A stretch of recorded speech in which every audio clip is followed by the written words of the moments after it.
2, sleep and fat loss, specifically shift work.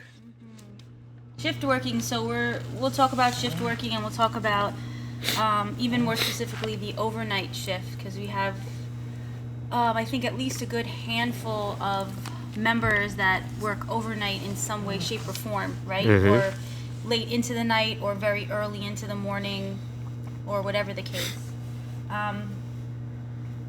And it's all about the studies and the research, and that, shift working definitely, it's showing that it does disrupt that natural 24-hour cycle of your circadian rhythm, that wake and sleep cycle, and these changes can definitely induce major fatigue, changes in your appetite and your digestion, obviously sleep disturbances because you're not getting into that REM sleep, that deep sleep. There's different stages of sleep that your body wants to get into in order for you to repair and recover, and I know we spoke about that in the last podcast or the podcast before.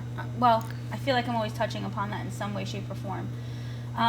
Excuse me. And those sleep disturbances, right, we were talking about issues with your hormones and your regulation. So that output of your growth hormone release, your thyroid stimulating hormone, and then inevitably what happens is it starts to increase your cortisol levels, which has a lot to do with your sympathetic nervous system, that fight or flight response, the amped up part of your central nervous system. If that's always on overdrive and it's not allowing you to quote unquote rest and digest, that parasympathetic nervous system, that part of your central nervous system, everything can go out of whack. And it's kind of like a cascade of events, and it becomes cumulative. So you're more vulnerable to weight gain, which is obviously the topic of this podcast. Definitely some chronic diseases like type 2 diabetes, cardiovascular disease, and the scary part, again, too, is, and again, we've spoken about this in previous, greater risk for like heart attack, stroke, and even sudden cardiac events. So it just scares me. It scares, and look, I know we work a lot too, but we get our naps in, we try to get our naps in as best we can. We get as best of sleep as we can, and we get our naps in too. The studies do show that shift workers definitely burn less calories. Your basal metabolic rate definitely drops.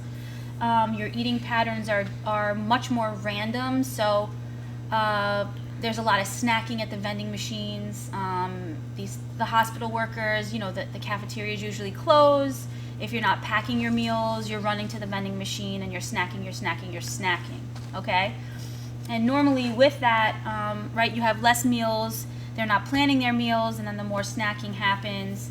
And then we're usually snacking on things that are going to make us feel better, give us that spike.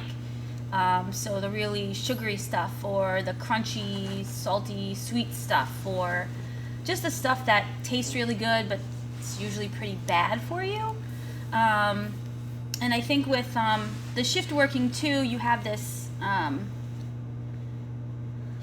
kind of, a lot of, I know we don't have children yet, but what I'm saying is a lot of our families too, you kind of almost feel like you're missing out on social events, you're missing out on family time. So any days off that you have, instead of you maybe trying to get in a little bit extra sleep or getting in a little bit extra activity, you want to plan more time with your family, so that kind of pushes everything else to the side. I mean, look, balance is going to be really important, and balance for you might not be balance for the next person. So we need to find that structure and that balance, okay, within each person's individual schedule.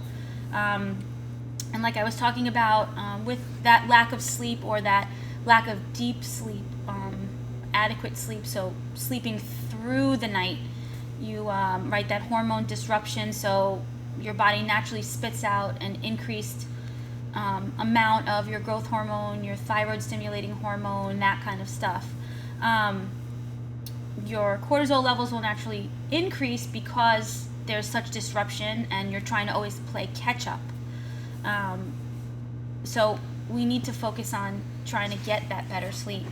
And then different hormones that help kind of to regulate your digestion.